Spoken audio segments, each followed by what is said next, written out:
before you dislike the video or say that I'm a hater, I'm overreacting, or I'm just being nitpicky, I want to first start off by saying that there have been issues with Jaylon Smith starting since the 2019 season.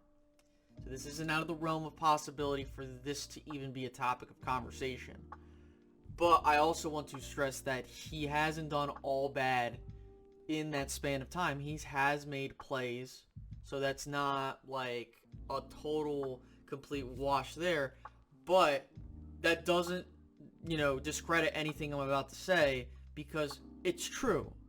Based off of what we've seen, based off of how much we're paying him, and what the Cowboys have done in the past offseason, there is a possibility that Jaylon Smith could be gone in 2021 or after 2021. So, before we go any further, if you could like, subscribe, and hit the notification bell if you haven't done so already, that would be greatly appreciated. So, let's dive right into this. Jaylon Smith, currently, as we look at his extension, is in the second year of his extension. And as I'm looking at the numbers here, if the Cowboys were to release him, they wouldn't save any money in 2021.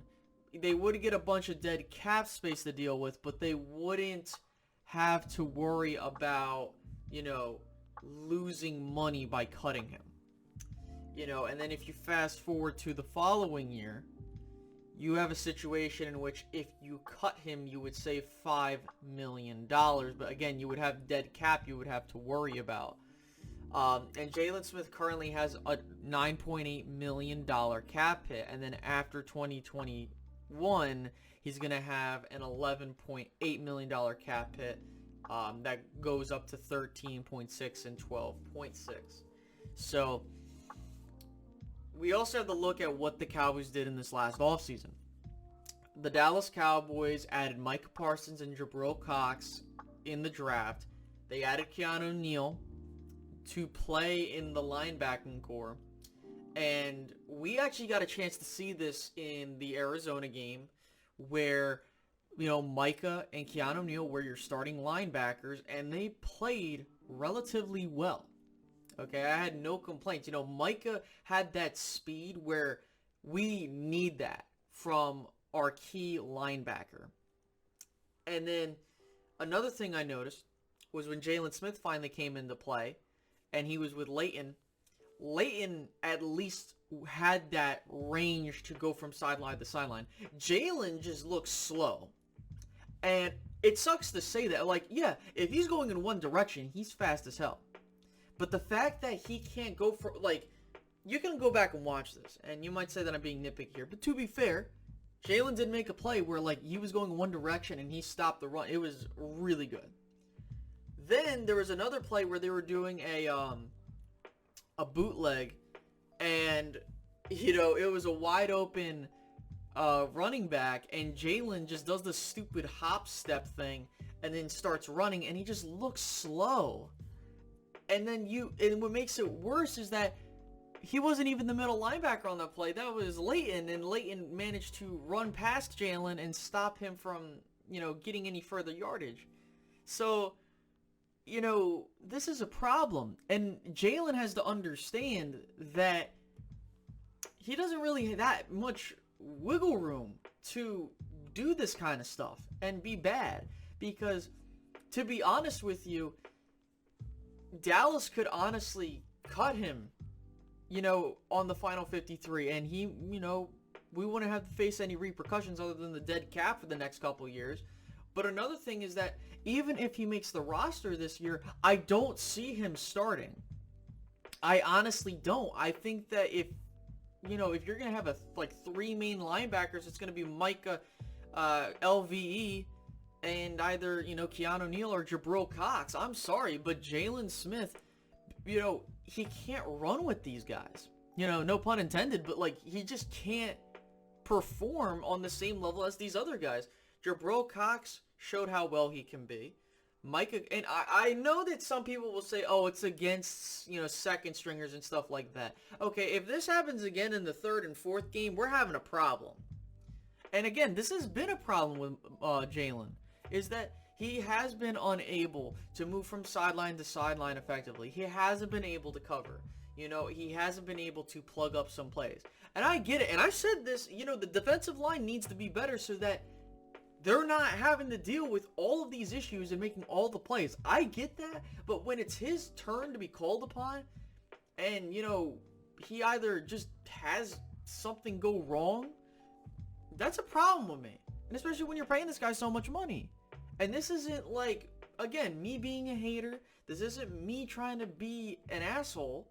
It's just that, look, you know, I've supported Jaylon for the longest time. You know, when he got drafted, I thought that, you know what, he's probably, if he can be healthy, he's the best linebacker and / defensive prospect that came out of the 2016 draft. And we know that because, you know, before his injury, people were talking about him going top 5. And, you know, people compared him to Miles Jack. And to be fair, I did like Miles Jack a little bit more. And I would have loved for the Cowboys to get him. But we didn't. And, you know, look, I'm sorry, but, you know, that drop foot that he has, sure, you know, for what he went through and to be playing in the NFL is one thing. But to give him a mass extension and him not playing well is a huge, huge point of emphasis that we need to be aware of. You know, another thing is I hear a lot that it's easy to clown and criticize Jaylon Smith. I mean, sure, because he's doing something that is, you know, he's always in that spotlight. You know, the product placement, the swipe crap, the clear eye view stuff. You know, at first it's like, okay, that's cool and all, but now it's just like, dude, come on.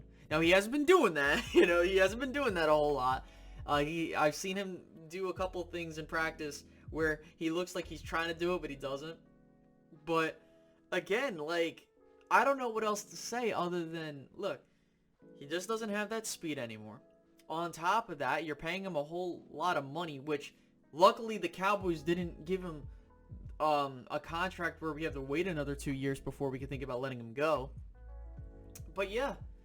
Jaylon just hasn't, you know, looked particularly well over these past couple of years, and the exact same issues are still prevalent as I'm looking around just to make sure I didn't miss any information. But yeah, I'm sorry, Jaylon, but after this year, I honestly think you gotta go, bro. Unless you can prove me wrong, and I hope you prove me wrong. I would rather cut you and use the money that I'm going to get from you to pay, like, Randy Gregory or somebody. Sorry. Sucks to suck, but Jaylon isn't it anymore, guys. And unless he shows me otherwise and makes this video a complete, you know, age like milk type of situation, he's got to go. And I'm going to stand by that at this point. I tried to support him, but, you know, I don't see any improvement. You know, I've seen him play with Micah. I've seen him do a couple things, and it's just like, sure, he's good when he's in a particular situation. That's not saying he's entirely bad, but for what we're trying to get out of him, he's not it.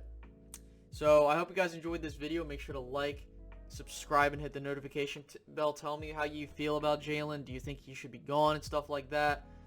I'll see you guys in the next one. All right, guys? Have a great one. Bye-bye.